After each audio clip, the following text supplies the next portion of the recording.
Pour mon trading de CFD, je veux une plateforme différente. Des graphiques personnalisables, une exécution rapide, des spreads serrés, avec un acteur reconnu présent en France. Trader différemment avec CMC Markets.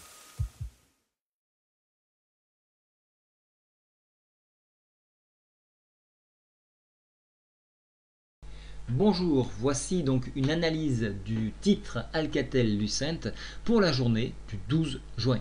Alors nous allons étudier ce titre ensemble. Alors une étude graphique ne s'arrête pas que à l'étude graphique. Il faut avoir une première information notamment de la santé de la société. Pour ceci, il est recommandé d'aller vérifier toutes les annonces que peut faire la société. Pour ceci, c'est très simple.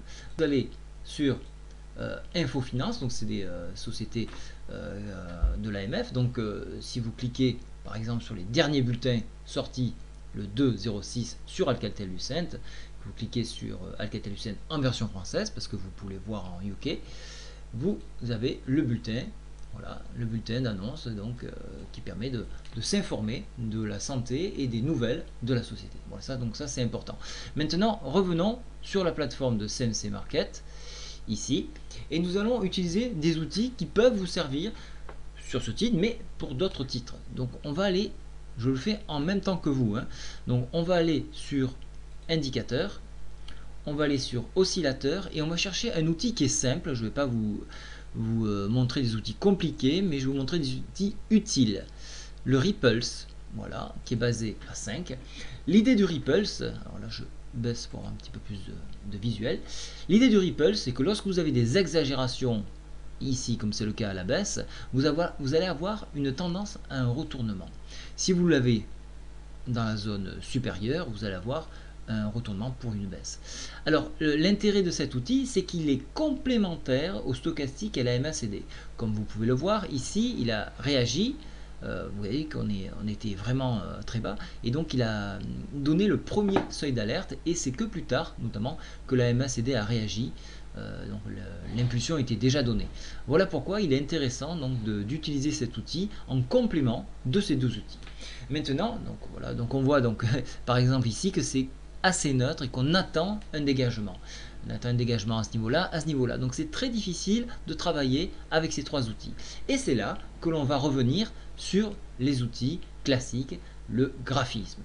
Alors le graphisme, je vais employer des outils de dessin, et il ne faut pas hésiter à tracer des courbes pour avoir un sens général. Attention, ne pas surcharger votre graphique, sinon vous allez avoir n'importe quoi. Ici, je vais tout de suite matérialiser une zone de barrage, et je vais avoir une charte que je m'applique, c'est-à-dire que pour les obliques, je vais les mettre en pointillé, et en médium pour l'épaisseur du trait. Et je clique OK. Ça fait qu'ici, on voit la zone d'échec à dépasser, ici, ici, ici et ici. On va faire exactement la même chose en bas, ici, voilà, et pareil, j'applique ma charte des obliques, c'est-à-dire des pointillés. Voilà, vous voyez qu'on est dans un triangle, et donc on a du mal à sortir de celui-ci, et nous arrivons au bout de ce triangle. Ce qui veut dire que prochainement, nous allons avoir un sens de données plus marqué. Donc, si c'est une baisse, on va casser cette oblique-là, et on ira chercher un point plus bas. Comment détecter ce point plus bas?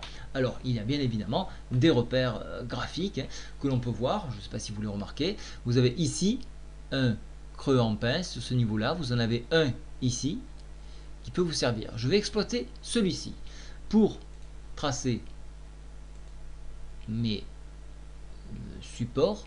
J'utilise des horizontales en tiré ici, que je mets en médium. Ça fait que tout de suite, vous voyez la zone de support. On va faire exactement la même chose pour les zones de résistance.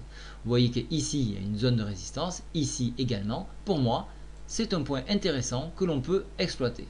Alors on est à quelques points près, il ne faut pas être à 0,1 point près, pardon. Voilà. Mais ça vous donne une orientation. Donc en débordement de cette zone, un objectif peut être fixé sur 3,04 en débordement de cette zone. Un objectif peut être fixé sur 2,80 environ. Voilà, donc on attendra bien évidemment une confirmation des signaux, mais sachez qu'en engagement, en enfoncement de ce point-là, ce premier potentiel peut être donné.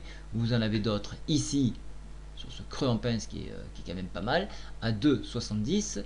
Et si je regarde pour la hausse, vous en avez un autre ici, qui est très bien, à 3,20. Voilà, je vous ai expliqué un petit peu comment je tradais, quels outils j'utilisais. Bien évidemment, ce n'est pas le seul. Et tout au long des vidéos que je vous montrerai sur les titres, je vous montrerai un petit peu d'autres outils, d'autres façons de trader. Voilà, je vous souhaite à tous une très bonne journée et un très bon trade. Au revoir.